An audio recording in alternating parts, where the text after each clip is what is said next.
O meu bom dia de luz, o meu boa tarde de paz, o meu boa noite de prece.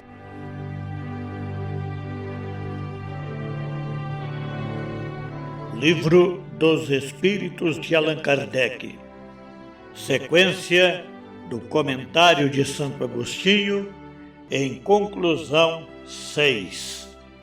Os obstáculos que tentassem oferecer a liberdade das manifestações poderiam pôr-lhe fim? Não, porque produziriam o efeito de todas as perseguições, o de excitar a curiosidade e o desejo de conhecer o que foi proibido. De outro lado, se as manifestações espíritas fossem privilégio de um único homem, sem dúvida que, segregado esse homem, as manifestações cessariam.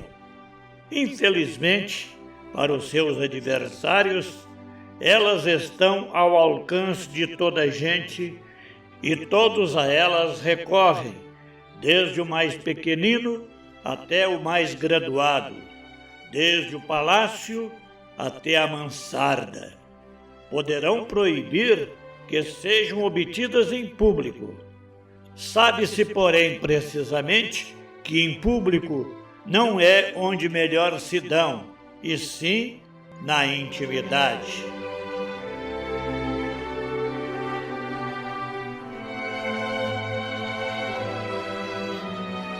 Queridos irmãos, que a paz do Cristo permaneça conosco.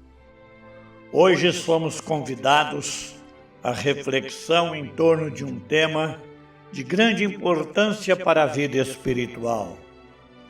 A fascinação, conforme nos esclarece o espírito Ivone Pereira, à luz dos ensinamentos de Allan Kardec.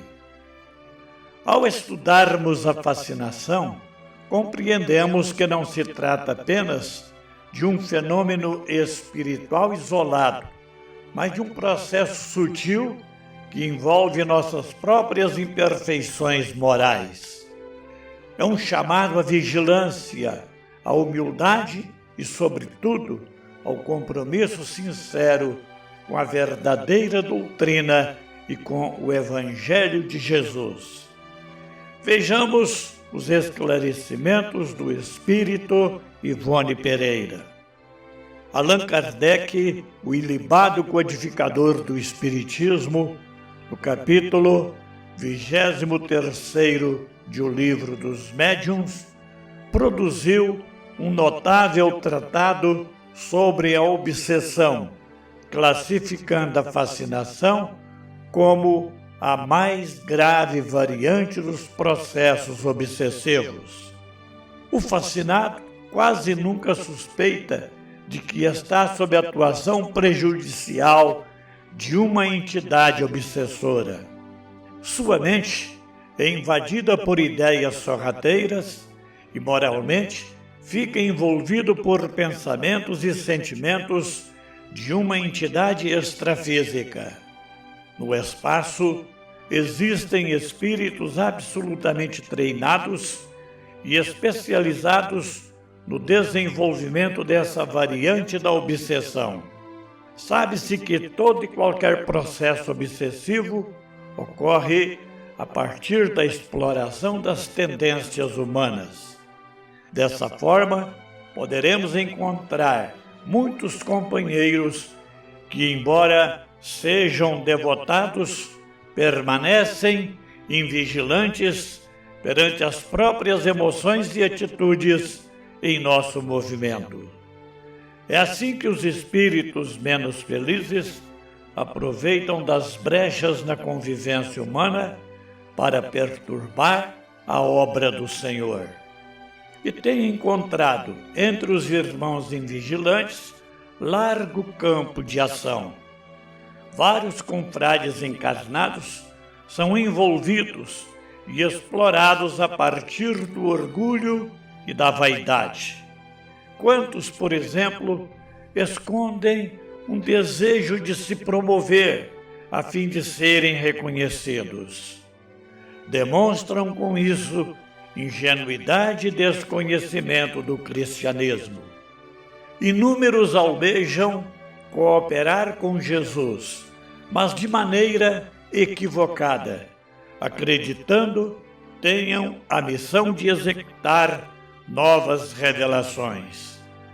Uma diversidade de médiuns empolgados deixa os estudos doutrinários para atender aos caprichos dos que se comunicam em nossas sessões, apresentando práticas esdrúxulas contrárias ao Espiritismo.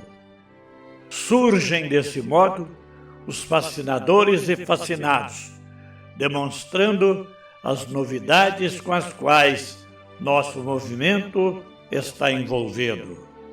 Várias almas iludidas, preocupadas com técnicas variadas, complicadas, desgastantes, enfadonhas e, sobretudo, doutrinariamente incorretas, para atingir o que é absolutamente básico, a transformação moral do homem. Cuidemos para não promovermos procelas doutrinárias em nosso movimento. O Espiritismo é doutrina séria e santa. A codificação representa o trabalho de espíritos iluminados, transmitindo aos homens as verdades consoladoras. Essas foram submetidas ao mais rigoroso bom senso e à mais severa lógica. Honremos nossa doutrina, não com movimentos paralelos ou novidades que atraem os neófitos e místicos, mas com estudo sério e trabalho verdadeiro. Com isso, os fascinadores não encontrarão entre os representantes de Jesus os pensamentos e sentimentos necessários à fascinação, um dos grandes escolhos da humanidade. Ivone Pereira.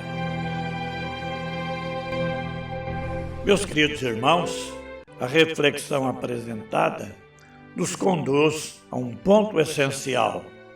A fascinação é uma das formas mais delicadas e perigosas da obsessão, justamente porque ilude aquele que a sofre.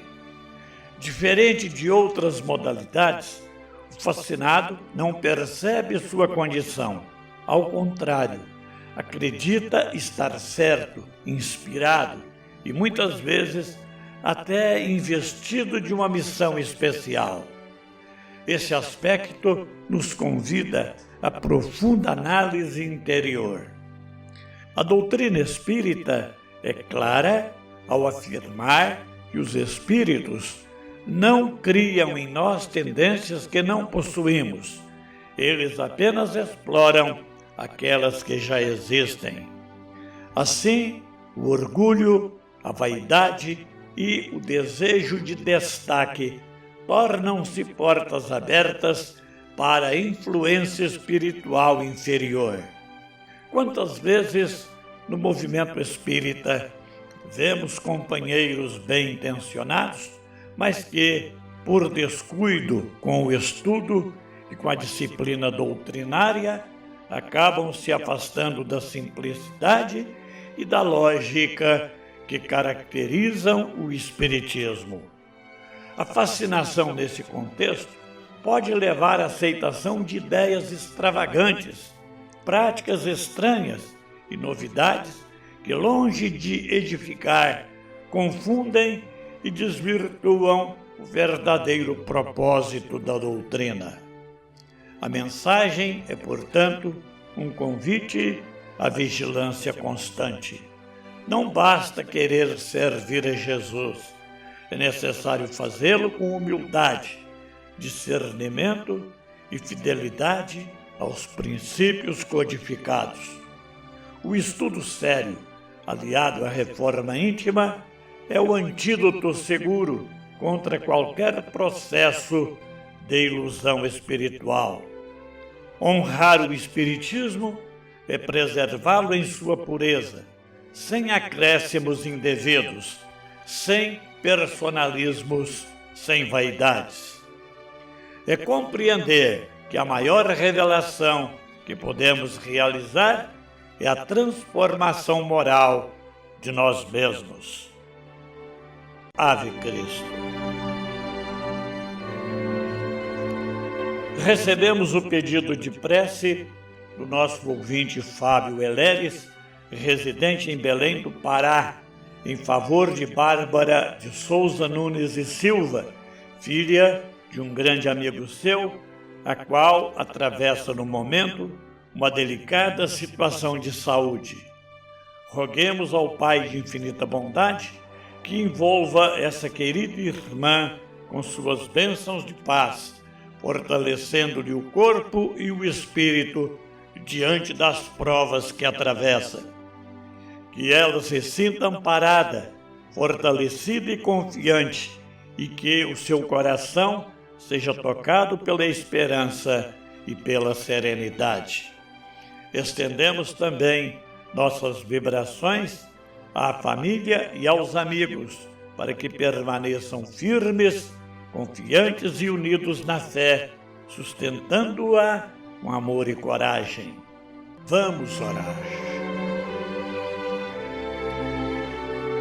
Senhor Jesus, Mestre amado, ao encerrarmos este momento de reflexão, elevamos a Ti os nossos pensamentos, rogando Teu amparo e Tua luz. Ajuda-nos, Senhor, a reconhecer nossas fragilidades, para que não sejamos instrumentos da ilusão, nem vítimas de nossas próprias imperfeições. Fortalece em nós a humildade, para que jamais nos julguemos superiores ou portadores de verdades exclusivas. Inspira-nos o amor ao estudo sério, a disciplina e a fidelidade aos ensinamentos que nos foram confiados pela doutrina espírita. Livra-nos, Mestre, das sugestões enganosas, visíveis e invisíveis, e concede-nos lucidez para discernir sempre o bem do mal, a verdade da ilusão. Que possamos servir com sinceridade, sem vaidade, sem orgulho, mas com o coração voltado ao bem e à caridade. Abençoa, Senhor, todos os lares, todos os enfermos, todos os que sofrem, encarnados e desencarnados, envolvendo a todos em Tua infinita misericórdia. E que, sob a Tua proteção, possamos seguir firmes, vigilantes e confiantes, hoje e sempre. Que assim seja.